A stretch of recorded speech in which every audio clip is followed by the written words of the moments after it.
If I asked you to think of a GPU, chances are the first thing you would think of is the RTX 4090, or the 5090 that's releasing on January 30th. But as you look at either of these two cards, one thing you'll notice just by looking at them is just how massive they are. Over the years, NVIDIA's top GPUs have gotten bigger and bigger, with triple fans and triple slots, all for triple the price. And knowing that, it's easy to think that bigger size means better performance. But what if that's not true?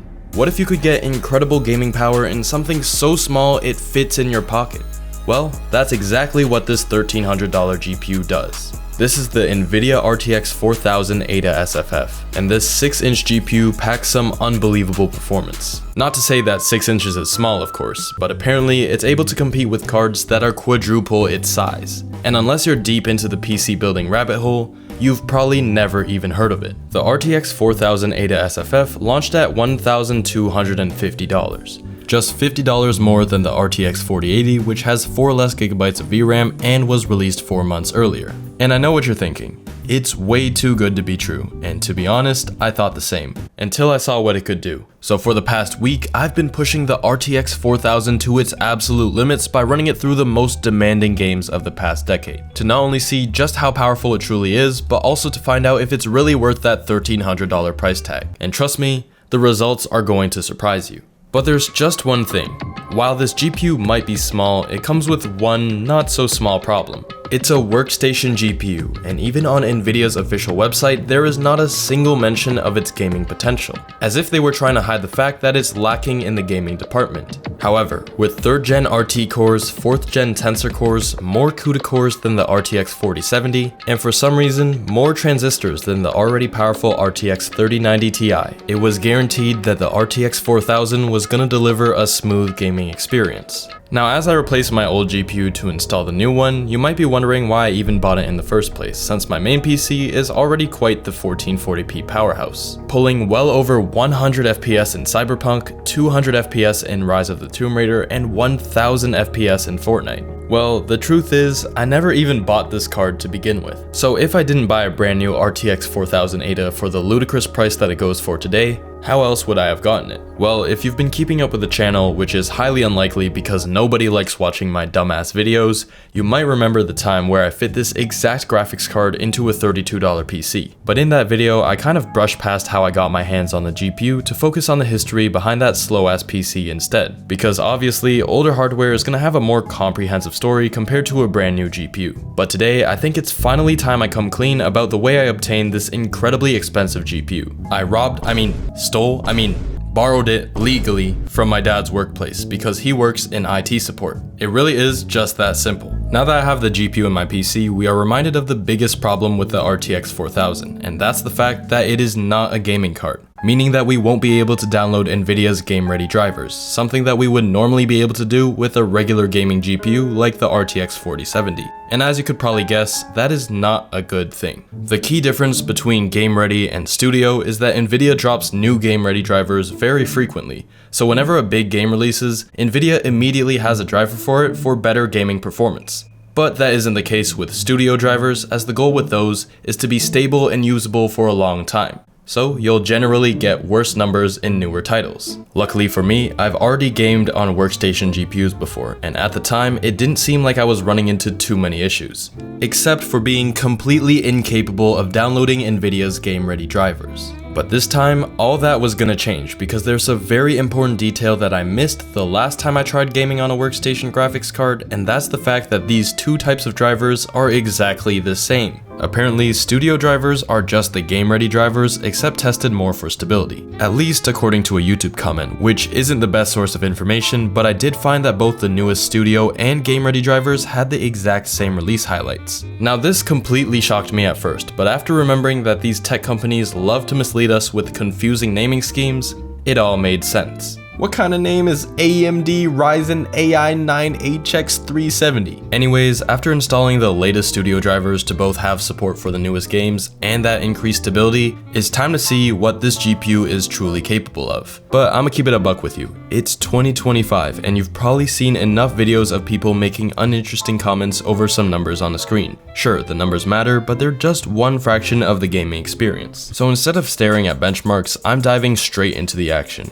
I'm gonna play a game game from every year since 2013 and either beat a boss, finish a level, or win a ranked game, starting with Tomb Raider. As a warm-up, I like to start with this game because it's super easy to run and still looks great in 2025. This was also when there was no DLSS upscaling or frame generation to lean on, and knowing that a lot of people hate fake frames and love older games, I decided to test all types of games this week. Since we're expecting this card to perform better than the RTX 4070, I'll be running every game at 1440p max settings. Now, do you actually need max settings in every game?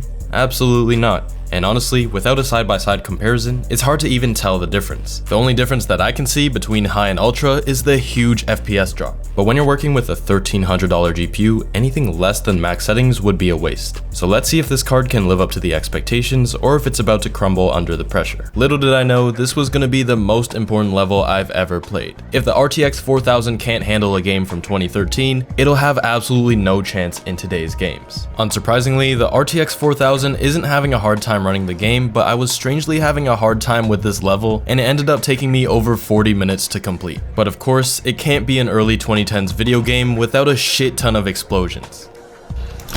Alright, I think after we get this grenade launcher, that is the end of the level. And with one game done, we only have 12 more to go. With no time to waste, we're working our way up to 2025 with Dark Souls 2, which is definitely an easier game to run, but not an easier game to play. This game is capped at 60 FPS without mods, and even at the highest settings in 1440p, it doesn't look amazing by today's standards, but it runs incredibly smooth. My original plan was to beat a boss in both Souls-likes on the list, but 40 minutes into the game, I was only able to kill some of these little guys and couldn't find the first boss. So I decided to stop and move on after reaching this bonfire at Hades Tower of Flame. But rest assured, this was the only challenge that I failed on the list. With one action-adventure game and one RPG out of the way, it's time to test our first competitive game where FPS is much more important than graphics quality. So I set all the settings to 1440p performance settings except for texture quality, which I set to high quality. With my frame rate uncapped, we were getting a solid 500 FPS with 1% lows of 210, and when I capped my FPS, it was 240 FPS all across the board. But it wasn't enough to carry me on my first attempt of the challenge as I lost to an overtime goal. Luckily for me, in the very next game, I ran into the worst Grand Champion to ever touch the game and made him rage quit, making this challenge the quickest one yet. To represent 2016, we're jumping into Uncharted 4, aiming to see if we can complete an entire level without any stuttering. I wasn't expecting nearly as smooth of an experience as Rocket League because we had literally no FPS drops at all in that game. But to my surprise, it ended up being very close. The intro scene flew by in about 5 minutes, so I kept playing for a while longer and I didn't run into a single issue. Gameplay was buttery smooth on ultra settings at native 1440p, with 1% lows at 60 FPS. Paired with the game's fluid movement mechanics, this was not only a flawless performance test, but also an enjoyable experience overall. Moving on to 2017, we're going to be trying Fortnite. I didn't have my FPS counter up because it was super invasive, but based on my in-game experience and the tiny FPS counter at the top right, it felt just about as good as the 6900 XT I replaced for this $1,300 GPU. I also got to champion for the very first time using this card, so it was definitely a massive success. 2018 was a very significant year for gaming, as this was when NVIDIA finally released their first generation of RTX graphics cards, the RTX 20 series, and in 2025 we are going to revisit one of the first 11 titles to support NVIDIA's RTX technology, Shadow of the Tomb Raider. Although nobody really cares for ray tracing anymore, I still think it's important to see how an RTX workstation card works in a game with ray tracing. Funnily enough, you'll notice that this game only supports ray trace shadows, so it should be completely fine and ease us into full ray tracing where this GPU will be pushed to its absolute limit. But as you could probably expect, this GPU and its 48 RT cores has absolutely no problem with maxed out ray trace shadows. But I want to use this clip as an example to prove a very important point about ray tracing, because these are just regular rasterized shadows. But for the sake of showing the true performance of the RTX 4000, we still finished this level with an average frame rate of 75 FPS with max settings and max ray tracing.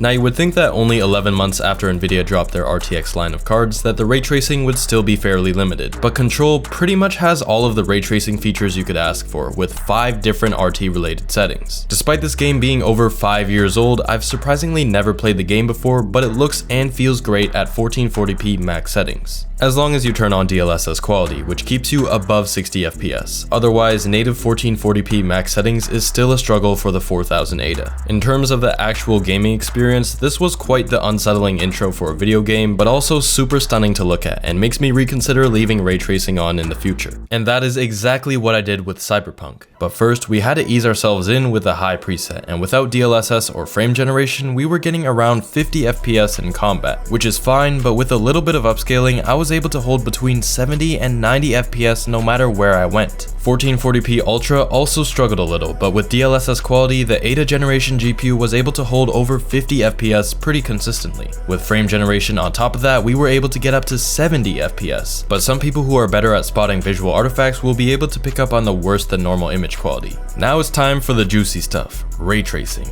We're gonna start with my ray tracing ultra results with DLSS quality and frame generation turned on. And I gotta say, my first impressions of frame generation are a lot better than people make it out to be, and I managed to take down a relatively easy boss during this mission. My ray tracing experience was all fun and games for now, but once I turned on RT Overdrive, my PC was getting its cheeks clapped. It was pushing out single-digit FPS, but with some upscaling and FG, it's low-key not even that bad. Next up is Ratchet & Clank Rift Apart, a game I've been sleeping on for almost 4 years now, but its opening level was probably my favorite gaming experience from this entire video. I've previously known this as a PS2 game, but they really stepped up when it came to Rift Apart, some of the most stunning visuals I've ever seen, and some satisfying gameplay to go along with it. Starting with just the Ultra preset on 1440p, you can definitely play through the entire game on these settings without any of those bonus NVIDIA features on this GPU. But with a little bit of help from DLSS, it becomes an even better experience, and I still find it very difficult to see any visual artifacting, at least at 1440p. Let's face it, benchmarking isn't any fun without a little bit of struggle, so I had to try putting every single setting to its highest potential, but even that was too easy. And it wasn't until I disabled frame generation that we would finally dip below 60 FPS.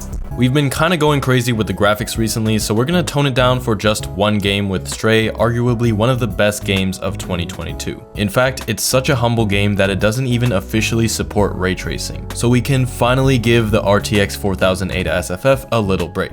So yeah, that was a very short level, and we finished with over 100 FPS, but a little bit unstable on the 1% lows. Definitely a good performance still. After that quick break from the super demanding games, we're back with Resident Evil 4 Remake, immediately setting everything to the Ultra preset, and I don't think I've ever been this terrified. No, this is too scary. No, I can't do this. But let's see how ray tracing does. Highest ray tracing. Here we are with high ray tracing. Feels just about the same. If I get jump scared, I am pausing and quitting the game. Please don't scare me. 3, 2, 1, jump scare.